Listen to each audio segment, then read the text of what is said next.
আসসালামু আলাইকুম। জিততে পারতো বাংলাদেশ কালকে। হ্যাঁ, জিততেই পারতো। যদি ডট বলের সংখ্যা ১৫০ প্লাস না হতো।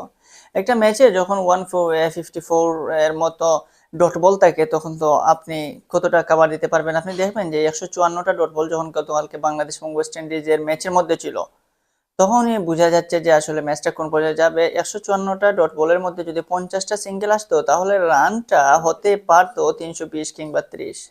আর এই পিচে এরকম ওয়ানডেতে ওয়েস্ট ইন্ডিজের সাথে আমরা রিসেন্টলি ওয়েস্ট ইন্ডিজের ফর্ম বা ওয়েস্ট ইন্ডিজের আরও যারা ওয়ানডে ম্যাচগুলো আছে সেগুলোর মধ্যে দিকে যদি তাকাই তাহলে দেখবেন যে ৩২০-৩০ রান অটোমেটিকলি ওয়েস্ট ইন্ডিজের ব্যাটাররা চেজ করতে পারতেছে। আমরা সেখানে ৩২০-৩০টা রান যদি নিতে পারতাম তাহলে বেটার হতো। হ্যাঁ, ডট বলের কারণেই মূলত আমরা ব্যাকফুটে চলে গেছিলাম এবং ব্যাকফুটে থেকেই শেষ পর্যন্ত আমরা ম্যাচটা হেরেছি। তারপরেও লাস্টের ১০ ওভারে কিন্তু বাংলাদেশ ওয়েস্ট ইন্ডিজের রিকোয়ার্ড রান রেট ছিল ৮ করে, সেখানেও আমরা ব্যর্থ হয়েছি। তাদেরকে থামাতে আমাদের বোলাররা ব্যর্থতার পরিচয় দিয়েছে। তো কিছু জিনিস এখানে বাংলাদেশ সেখান থেকে শিক্ষা পেতে পারে, যেমন ডট বলের সংখ্যা যত বেশি কমাতে পারবে তত বেশি বাংলাদেশের জন্য মঙ্গল। এবং মেহেদী হাসান মিরাজ মিডল অর্ডারে যদিও দুর্দান্ত একটা ইনিংস খেলেছেন, তবে সেখানে তার স্ট্রাইক রেট আর একটু বেটার হলে হয়তো রানের সংখ্যাটা বাড়তে পারতো। যেমন আপনি ওয়েস্ট ইন্ডিজের ম্যাচের দিকে তাকান, সেখানে দেখতে পারবেন যে ওয়েস্ট ইন্ডিজের শেরফান রাদারফোর্ড 110 প্লাস স্ট্রাইক রেটে ব্যাট করেছেন, শাইহুপও 100 স্ট্রাইক রেটে ব্যাট করেছেন। তো এইরকম 100 প্লাস স্ট্রাইক রেটে যদি একটা লোয়ার মিডল অর্ডারে ব্যাটার বা মিডল অর্ডার ব্যাটার যারা আছে তারা যদি ব্যাট করতে পারে, শেষ পর্যন্ত রান অটোমেটিকলি ৩২০-৩০ রান হয়ে যাবে। আমরা সেখানে কি ব্যর্থতার পরিচয় দিয়েছি। আমরা দুর্দান্ত শুরু করেছিলেন তানজিদ এবং সৌম্য। সেখানে তানজিদও একটা 60 প্লাস একটা ইনিংস খেলেছেন। তারপর মেহেদী হাসান মিরাজ সেখানে ধৈর্যের পরিচয় দিয়ে মেহেদী হাসান মিরাজ ইনিংসটা বিল্ড আপ করেছেন। পরবর্তীতে মাহমুদুল্লাহ এবং জাকের আলীর অসাধারণ নকের কারণে শেষ পর্যন্ত আমরা ২৯৪ রানে যেতে পেরেছি।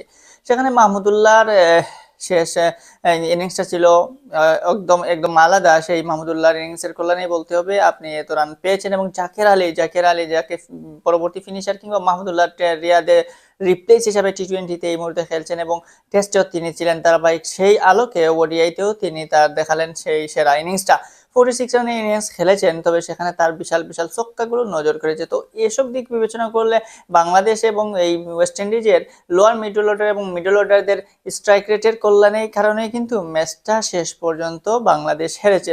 আধুনিক ওডিআইতে আপনি 60 প্লাস বা 70 প্লাস স্ট্রাইক রেটে ব্যাট করে রানের পুঁজি বড় করতে পারবেন না। সেটা করতে হলে কমপক্ষে হলে 110 কিংবা 100 এর মতো স্ট্রাইক রেট রাখতে হবে। তখনই দেখা যাবে যে রানটা ৩০০ প্লাস হচ্ছে, নতুবা হবে না।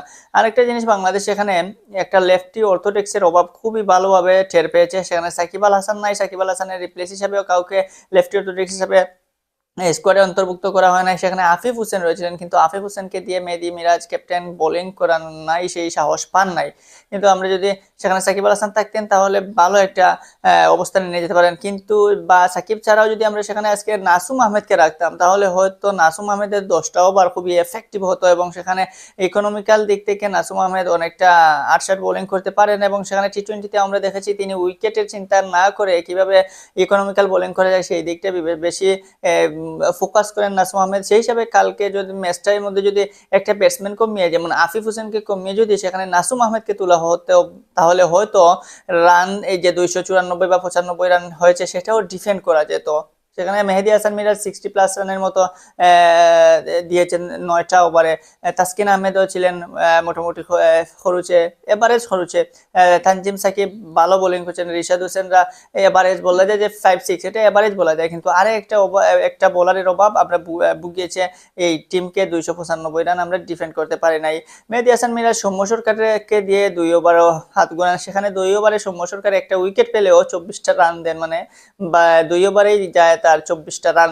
তো এই দিক থেকে বিবেচনা করলে টিম কম্বিনেশন কিংবা প্লেইং এক্সাইয়ে যদি আপনি দেখেন তাহলে এই দিকটাই একমাত্র বাংলাদেশের দুইটা দিক, বলে পড়া দুইটা দিক।